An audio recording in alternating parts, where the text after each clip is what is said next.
Now, I know this has been a hotly debated topic, albeit there are good and bad points to both sides, but in all honesty, I think under these conditions, the NFL could work in England, rather than what other people might say. So, for those of you locked in your fan cave somewhere in Shreveport, Louisiana, let me just go over this.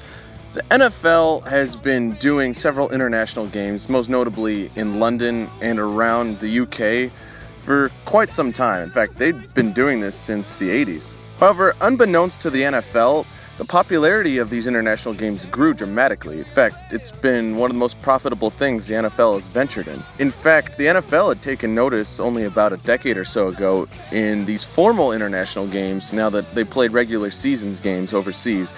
And the thing is, for whatever reason, the popularity of these games just grows more and more. In fact, there's estimated to be 1.5 million fans of the NFL in the UK alone. And that's excluding the games in Mexico, Japan, Germany, Sweden, and Canada. By this point, it's no secret that there's speculation that there might be a team or several teams placed in the United Kingdom. Because, it's a profitable market. The NFL hasn't lost any money on a single one of these games. So now, it's time for me to ask the question on my title card. Could the NFL work in the UK? My answer? Well, yeah. Duh. Okay, so let me give you some figures. The most recent game of the Rams and Bengals had an average attendance of around 83,000 people. The thing is, the NFL's average attendance is around 61,000. It doesn't take a genius to realize that these games aren't drawing the numbers that you see at a typical Chargers home game. These are really good numbers in terms of profitability, attendance, market share, and just growth in general. So you would think it'd probably be a shoo-in. If everything's profitable and there's an audience for this, why hasn't the NFL ventured on this any further? Why haven't they put any teams in the UK? Well, there are some logistical problems I have to address. Well, for one thing, it's the distance. It's fucking 6,000 miles away. Can you imagine how bad that would be for teams, say, in the NFC and AFC West? That would be an 11.5-hour flight just for one game or less. I will also mention there's also the black mark left in the form of NFL Europe. That league wasn't what I'd call stable, albeit KTO has a great video summing up just the failures of it. But anyway, going back to it, the UK wasn't the only market that they had been milking for years. The Bills used to always play a home game at the Skydome up in Toronto. And the thing is, for the first 5 or 6 years, it was actually quite profitable, and they made a decent amount of attendance and money in those games. But the problem is, the demand just wasn't there after around 2012, and by 2014, they just ceased all operation or any motivation to go and pursue any more games up in Toronto. Which is kind of sad, because that was one market that could have been pursued further had it been marketed well and had the public interest been there. However, I can't really go into much of the depth about the NFL versus CFL debate. Albeit, NFL's better. Anyway, another thing I should highlight is that this is Toronto. This is right up against the United States border. The UK is a good 6,000 miles away, as I previously stated, and yet they're drawing great attendance numbers. And the thing is, this wasn't the only example. The NFL has had some great attendance in Japan. They've had a series they play at the Tokyo Dome, most recently being around 2006 at a Steelers game. And the thing is, those are drawing around 68 to 70,000 fans per game.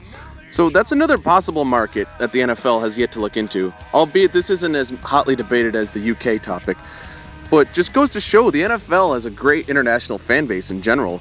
Whatever they've done, it's been working perfectly. People from Asia, South America, Europe, the rest of North America, well, probably not Canada, have all been taking interest in whatever the NFL has chosen to bring to the table. And it's captivating audiences in a way most American sports just haven't yet. They're planning a fucking game in China. Oh, Lord. Well, just hope the Houston Rockets don't play there anytime soon. Anyway, I'm not going to divulge into that. That's a totally different argument. Anyway, everything they've done with the exception of NFL Europe in the UK has worked. And here's my condition for how this could possibly work.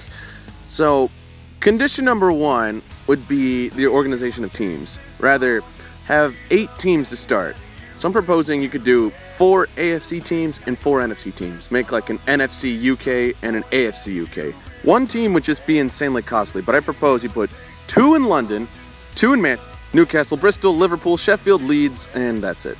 I mean, like I previously mentioned, if you put one team, it just wouldn't be very feasible. I mean, they would have to travel insane distances. Say, for example, there was a team in London that had to play the Rams, say, in week 3. Then they had to fly back for 3 back-to-back home games and then go back out on the road and go play the Seahawks. So this is where I'm proposing the 4-8-4 system. So the first 4 games could be within the division, within the UK itself. And then they could spend the next 8 games on the road or back in the UK as they like. They could choose to defer, they could play the first 4 games on the road, then play 8 consecutive games in the UK, and then the next 4 games in the United States. Therefore, teams would have to ship a ton of their crap in advance. The real reason I'm proposing this 4-8-4 system is because you can use the 2 bye weeks to really chop up the games. I mean, guys, traveling sucks. I mean, it would be an insanely costly endeavor to constantly flip-flop between 2 different countries just for a single freaking home game, or just a small string of them. So it would just be easier on the teams, it would be easier on traveling, and it would just make things less hectic. Also, I should point out, I mean, once a team has been established with its own stadium and everything, you wouldn't have to have everything air freighted or shipped in advance. I mean, everything would be right exactly where you left it back in the UK. So that's the point I'll leave. And at the same time, it wouldn't be as hard on teams on long road stretches. I mean, they'd already have used their bye weeks in the States. I mean, most of the teams can either defer not to play in the UK this certain year. I mean, looking at you, Green Bay, it would just be set up like any other division. So that's what my thoughts are. Anyway, I'm just hoping certain someone takes notice of this so this doesn't happen to his home stadium again. Also, let's hope this doesn't happen. Shit, I feel bad for Mexico. I missed the greatest Monday Night Football game ever. Anyway, this wouldn't happen if they had a stadium. London. Do you realize how badly that'll mess up the divisions? Incredibly, this has led us to a rare sight. Dean Spano showing some semblance of a backbone. I'm more surprised he had a spine in regards to anything, even if the objective is foolish and pathetic. You know where you belong, Chargers. You just can't go back until a certain someone is gone. Get the hint. Fuck you, Spanos.